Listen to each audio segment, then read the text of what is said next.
ആരെയും സംസാരിക്കാൻ വേണ്ടി നിർബന്ധിക്കരുത്. ഇഷ്ടമുള്ളവർ നമ്മുടെ കൂടെ കാണും, ഇല്ലാത്തവർ പോകേണ്ടവരാണ്. പിടിച്ചു വാങ്ങുന്ന ഒന്നിനും വില കാണില്ല. മരണം കൊണ്ട് പോകാത്തതായി ഒന്നേയുള്ളൂ ഈ ഭൂമിയിൽ. അത് നാം മറ്റുള്ളവർക്ക് നൽകിയ സ്നേഹവും ഒരു പിടി നല്ല ഓർമ്മകളുമാണ്. ഞാനെന്ന ഭാവം ഉപേക്ഷിക്കുക, നമ്മൾ എന്ന ചിന്ത വളർത്തുക, അഹംഭാവത്തെ മറികടക്കുക, സ്നേഹത്തിലും വില കൽപ്പിക്കുക, ചിരിച്ചുകൊണ്ട് അകലം കുറയ്ക്കുക, അപവാദങ്ങളെ അവഗണിക്കുക. മറ്റുള്ളവർ നിങ്ങളെ ഏത് രീതിയിൽ പരിഗണിക്കപ്പെടണം എന്ന് നിങ്ങൾ ആഗ്രഹിക്കുന്നുവോ എങ്കിൽ അതുപോലെ നിങ്ങൾ മറ്റുള്ളവരോടും പെരുമാറുക. കണ്ണുകൊണ്ട് കാണുന്നതിന് പകരം മനസ്സുകൊണ്ട് കണ്ടാൽ ഭംഗിയില്ലാത്തതായി ഈ ഭൂമിയിൽ ഒന്നും തന്നെയില്ല. എല്ലാം അതിൻ്റെതായ സമയത്ത് ഭംഗിയായി നടക്കുന്നതാണ്. അമിത ചിന്തകൾ പ്രയോജനം ചെയ്യില്ല. നാം ഒരിക്കലും സംഭവിക്കില്ല എന്ന് കരുതിയ പല കാര്യങ്ങളും പിന്നീട് യഥാർത്ഥമായേക്കാം. ചോദ്യം ചെയ്തതിനേക്കാൾ വിശ്വസിക്കാൻ തയ്യാറാവുക. ഇല്ല എന്നിടത്ത് ഇല്ല എന്നും വേണ്ട എന്നിടത്ത് വേണ്ട എന്നും തന്നെ പറയുക. എന്തു വിചാരിക്കുമെന്ന് കരുതി പറയാതിരുന്നാൽ ചിലർ നമ്മുടെ മൗനത്തിന് വില നിശ്ചയിക്കും. ആ വില ചിലപ്പോൾ നമ്മുടെ ജീവനും ജീവിതവുമായിരിക്കും.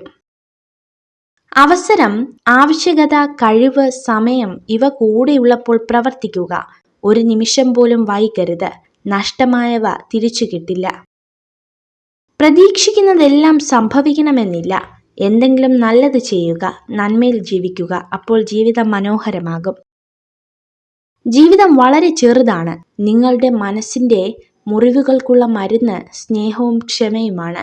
ആ മരുന്ന് നൽകാൻ കഴിയുന്ന വൈദ്യൻ നിങ്ങൾ മാത്രമാണ്. നിരന്തരം പരിശീലനമാണ് എല്ലാ വിജയത്തിൻ്റെയും അടിസ്ഥാനം. ഓരോ പ്രവൃത്തിയും നാളെ എന്നൊന്നില്ലാത്ത പോലെ ചെയ്തുകൊണ്ടിരിക്കുക. ഒരാൾ ആരുമായി ചങ്ങാത്തം കൂടുന്നുവോ അതനുസരിച്ച് അയാളുടെ നിലനിൽപ്പിലും സ്വഭാവത്തിലും മൂല്യത്തിലും വ്യത്യാസമുണ്ടാകുന്നു. ഭയപ്പെടേണ്ടത് ശത്രുക്കളെയല്ല, സ്നേഹിക്കുന്നവരെയാണ്. കാരണം മറ്റാരേക്കാളും നമ്മെ തളർത്താനും തകർത്താനും അവർക്കേ കഴിയൂ. എല്ലായ്പ്പോഴും വ്യക്തതയുള്ളവരാകുക, ലാളിത്യം സ്വീകരിക്കുക, സ്വാർത്ഥത കുറയ്ക്കുക, ആഗ്രഹങ്ങൾക്ക് പരിധി നിശ്ചയിക്കുക. നിങ്ങൾക്ക് സമാധാനം ലഭിക്കും. നിങ്ങൾ ഒരുപാട് മാറിപ്പോയി എന്ന് ആളുകൾ പറയുമ്പോൾ അതിനർത്ഥം അവരുടെ ഇഷ്ടത്തിനൊത്ത് പ്രവർത്തിക്കുന്നത് നിങ്ങൾ നിർത്തി എന്നാണ്.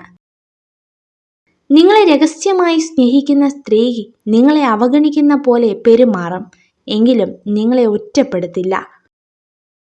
എങ്ങനെ തുടങ്ങി എന്നതിനേക്കാൾ എങ്ങനെ തുടരുന്നു എന്നതാണ് ബന്ധങ്ങളുടെ ആഴവും വ്യാപ്തിയും തീരുമാനിക്കുന്നത്. അതുകൊണ്ടാണ് രക്തബന്ധങ്ങളെക്കാൾ ഹൃദയബന്ധങ്ങൾ പ്രസിദ്ധമാകുന്നത്. നിങ്ങൾ ഈ വീഡിയോ കണ്ടതിന് നന്ദി. ഇതുപോലുള്ള കൂടുതൽ വീഡിയോകൾക്കായി ചാനൽ സബ്സ്ക്രൈബ് ചെയ്യൂ.